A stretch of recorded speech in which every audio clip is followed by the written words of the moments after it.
Well, logically, I would say the honest answer is the English system. And why? Right now, current research published literally a few weeks ago has said that the English education system is the most robust, whatever that means, the strongest. They're not saying the best quality, they're saying the most robust and strongest on the planet. The arguments I see on LinkedIn and the discussion that's fallen out of that is that's fine, but what does robust and strong mean? That's our own.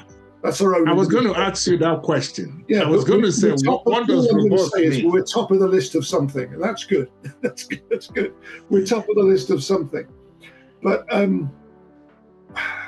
rightly or wrongly, and if you work in the English education system, you know that there's good bits and bad bits, like anything. Yeah. Right?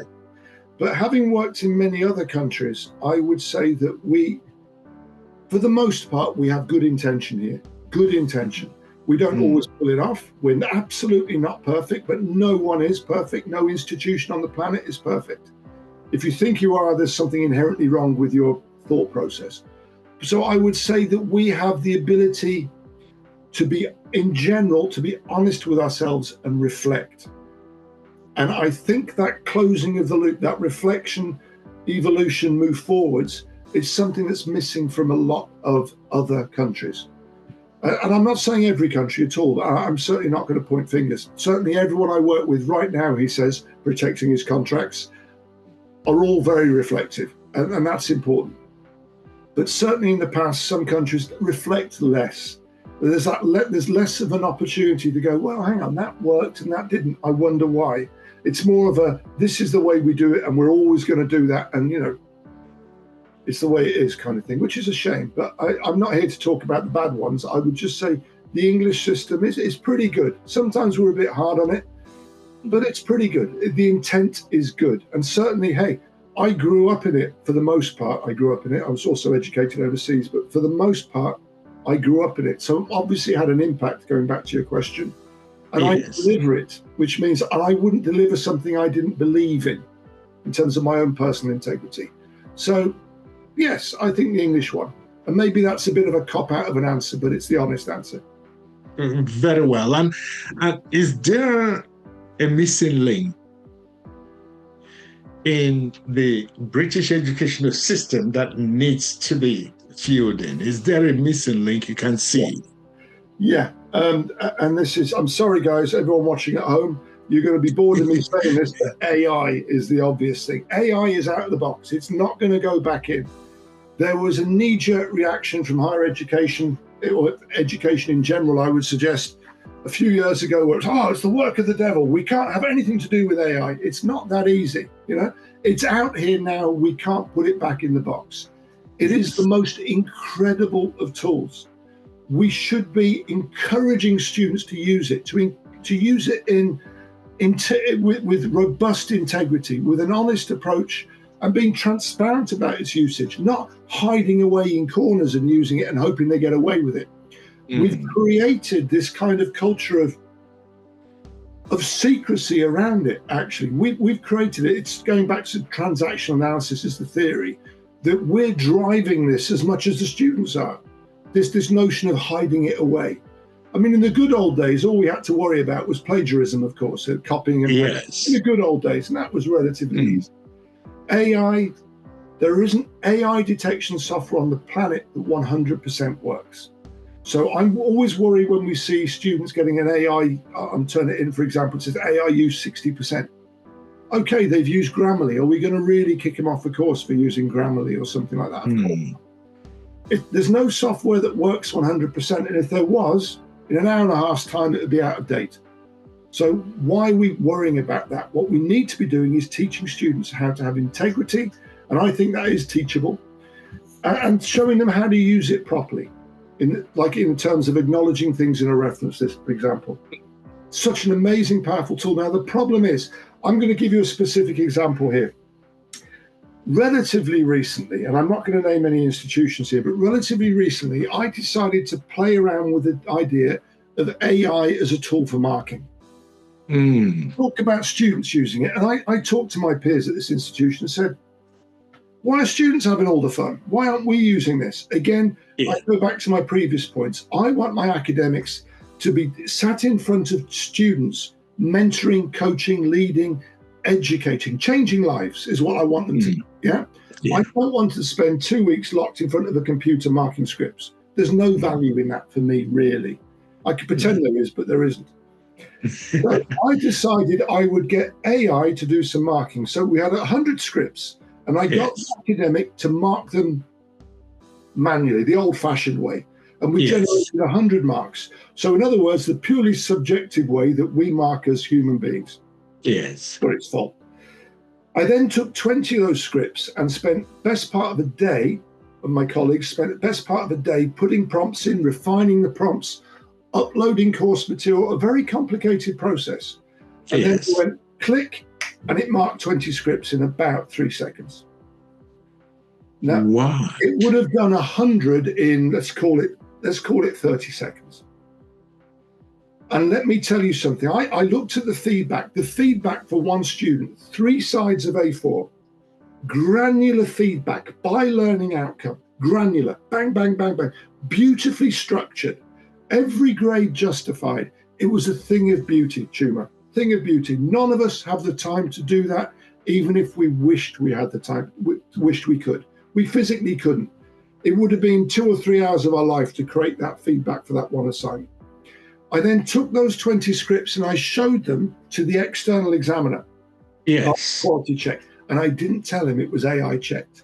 Yes. And I just said, what's your opinion? And he went, wow, what are you guys doing at that place? That is exemplary. It's way above sector standard. Yeah. And I was like, thank you. It's truly a thing of beauty. So then I spoke to the institutions in charge of this, and I said, look, this is what we're doing here. And they went, you can't do that. I'm like, oh.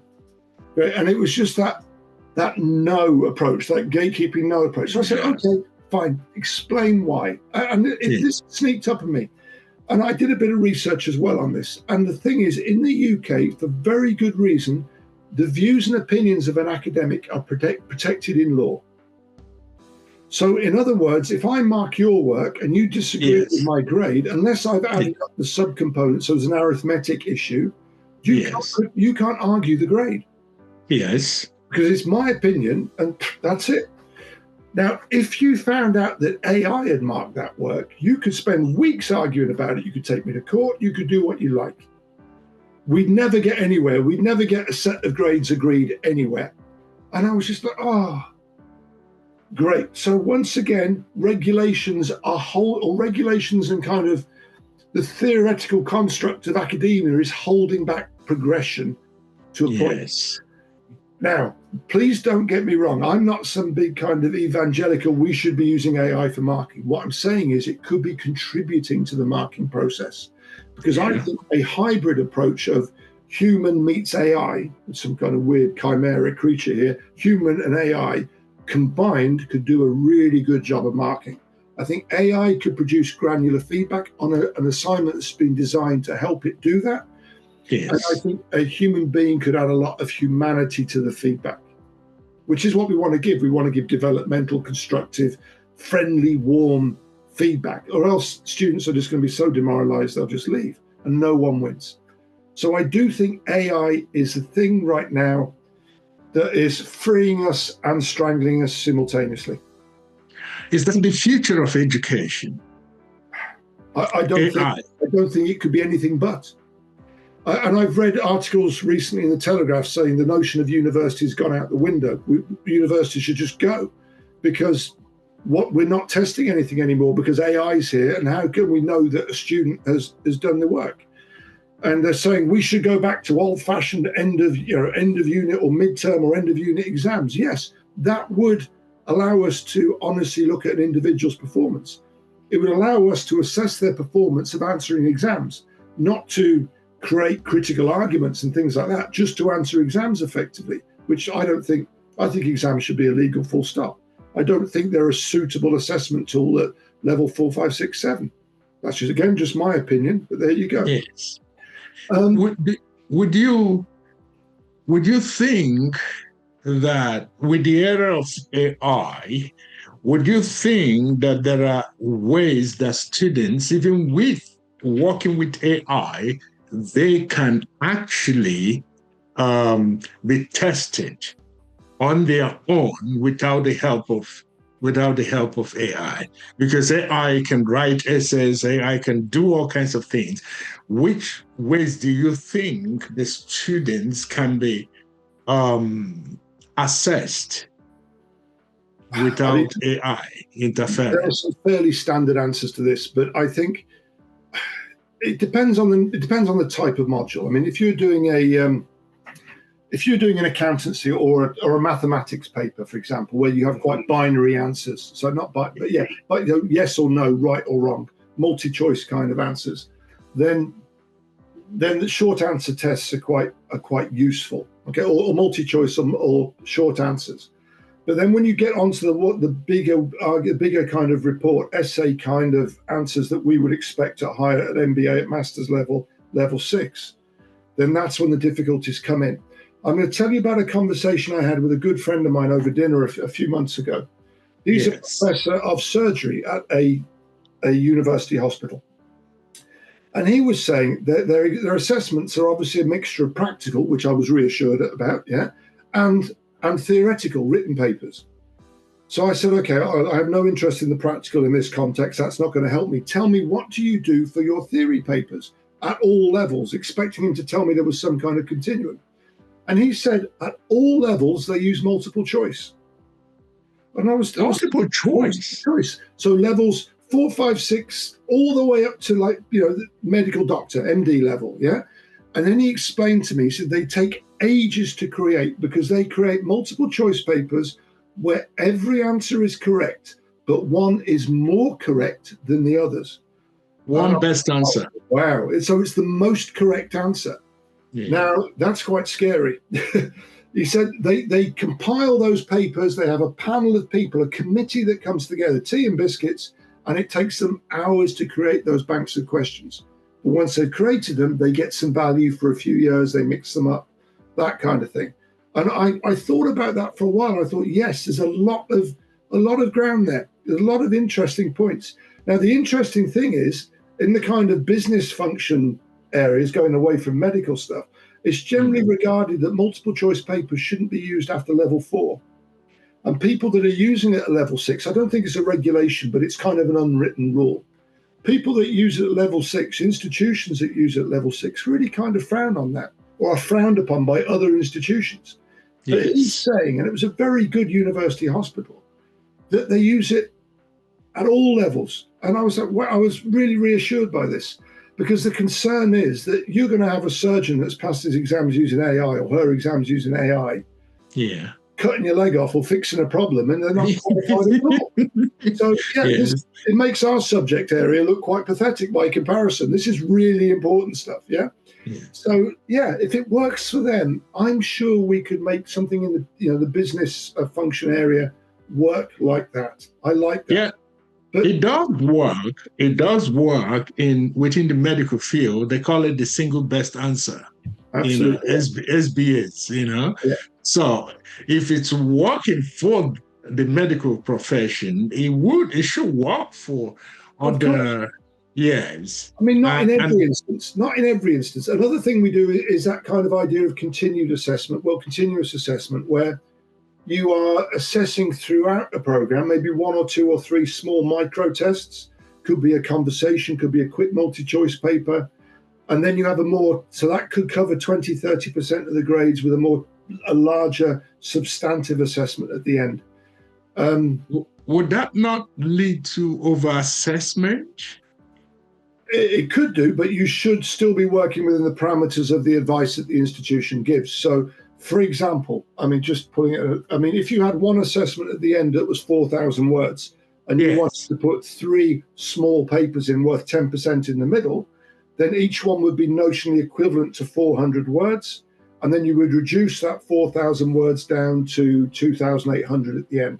So you make sure that you are still assessing. I mean, what you might do, for example, is focus in on one learning outcome for the duration of the program and then cover the other 2 or 3 at the end in the substantive. So you have to be careful with your program design. But hey, Nothing's impossible. Absolutely. Everything is always a function of time and money. That's all it is. Bringing you now back to the statement you made at the opening, being comfortable with being uncomfortable. What do you really mean by that?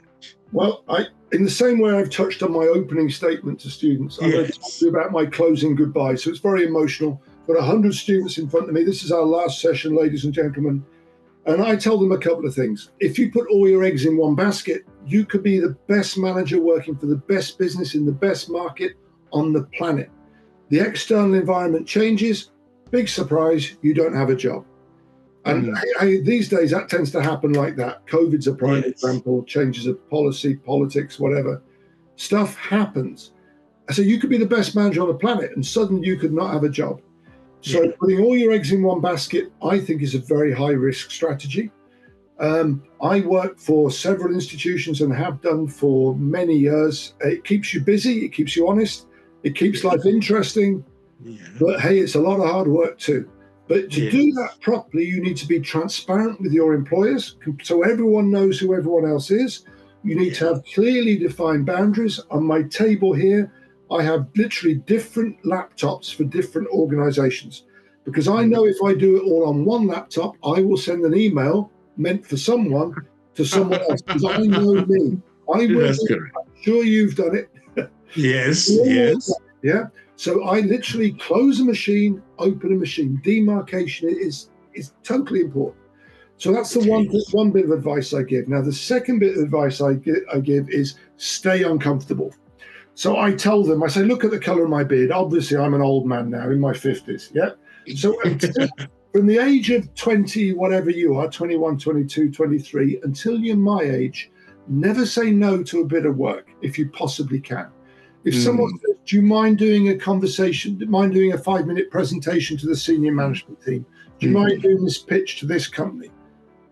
Say yes. Because if you don't say yes, there'll be 10 people behind you. 10 of your colleagues will run up and say yes instead of you. So be uncomfortable. We're all uncomfortable. None of us are comfortable doing that. None of us. But say yes. Accept the discomfort. Embrace the discomfort and push yourself. And look, I remember many months ago promising you I'd do this podcast. And I woke up this morning, oh no, I've got this podcast. We've all made rash decisions, yeah? Yes. But be uncomfortable. Move yourself forward and you will learn. And it's the only way, and you'll put yourself out there and you will build your reputation of someone that says yes rather than someone that says no. It's too easy to say no. We should all be looking for reasons to say yes, not looking for reasons to say no, which again is another human condition. I said to my friend, do you want to come with me to this thing the other day? So my friend said to me the other day, do you want to come with me this thing next week? And I was like, oh, can I be bothered, really? Can I be bothered? And I went, yes, I will. I'll make it work somehow. I'll jiggle a few things around. I will make it work. Fine. Make your default setting yes rather than no. And be uncomfortable. There you go. Incredible, right there, Matt. I'm glad you were uncomfortable so that this podcast could happen. I'm so glad you made yourself uncomfortable. Thank you for being uncomfortable and thank you for coming. For me. Are there any particular mindset you would advise anyone getting into educational leadership to develop in order to create level of success and to have to have the kind of success you've had within the educational sector? Okay, so apart from the discomfort thing, I would say realize that I think for me, when I moved from becoming a teacher, a lecturer, to academic management, my boss at the time said, we've got this opportunity, do you want it? And I was like, oh, but I really love my job, like most educators do. We know it. We do it because we're not going to be millionaires, but we're impassioned by it. Yeah, we love changing lives. But it was the hardest thing to let go of teaching, hardest thing. And I went to the point where I was doing maybe 6 hours a week, 5 hours a week, 4 hours a week, 3 hours a week. As soon as you can say goodbye to that properly and go, right, now I'm an academic leader, that's the point you can do it properly. or else you're distracted because you always want to do the best by your students. And they're saying, Matt, have you got 10 minutes for a quick meeting? Can you meet me for an hour to talk about my dissertation? As soon as you say goodbye to it and you become an academic leader, then you give yourself, I think up here, the space to be an academic leader. So realize that you probably can't spin both of those plates totally effectively. And then just acknowledge the fact none of us are perfect and that we're all learning every day, and be open and honest about these things. Again, the amount of times I've dropped the ball and I put my hand up and gone, boss, it was me, I'm sorry. It won't happen again. I'm going to fix it. Hopefully it never happens again. Sometimes it happens again and I just have to kind of, guess what? Yeah, it's me again. But if you do that, no one's going to tell you off. You've taken the wind out of their sails. So I think being honest with yourself, remember, despite what I've said, regulations are there to protect you as an institution and an individual, but don't be scared about pushing back on the occasional one. That's all I would say. Incredible, Matt. What a powerful and thought-provoking conversation we have had so far. Thank you for bringing such clarity and depth to today's discussion on business transformation and leadership within the educational setting. This is incredible. It's always your insights, your insights as usual, and aligning, leadership with long-term strategic educational growth, particularly the way you approach, leadership, and I borrow that word, becoming uncomfortable. It's quite inspiring, very clear.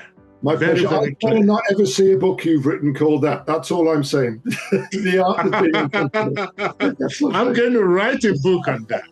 I'll jump on it quickly. I'll beat you to it. Never mind.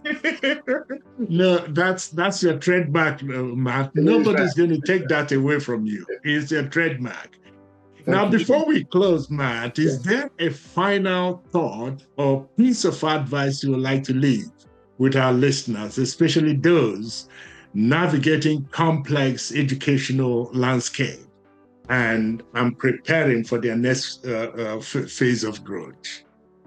I think my advice would be, and you're going to know where I'm coming from on this, but if you possibly can, if you get the chance, work for a small educational institution.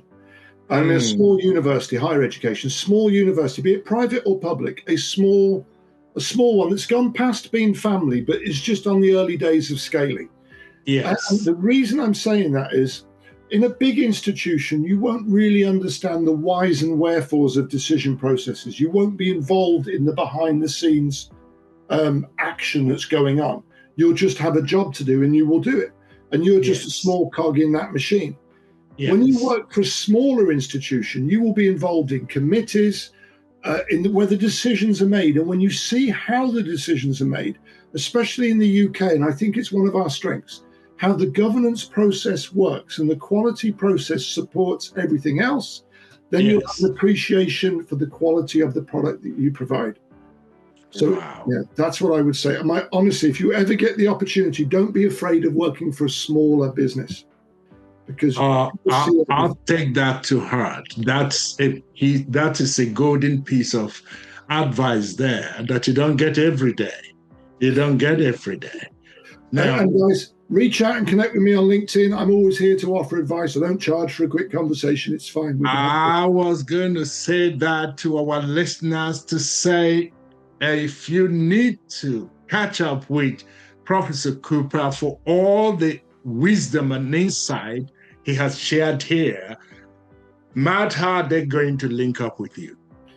Could I ask, apart from LinkedIn that you've mentioned, how else? Page. If you could share it on the podcast, that would be good on the intro. That's the best way, because even I find it difficult to find myself sometimes on LinkedIn, and I know where I am, which is straight. So I'll make sure you've got it, and we can put it up in the text beneath this. That would be the best way. Thank you.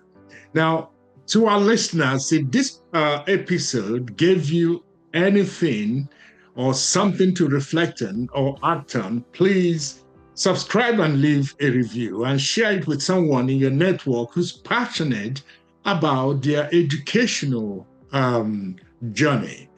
And join us next week when we continue exploring what drives sustainable leadership and innovation in today's world. I'm Dr. Chuma Osichukwu, and this is the GLB podcast, where we drive business growth and innovation. Until next time, keep leading with courage, keep learning with curiosity, and keep creating impact that matters. Thank you for listening.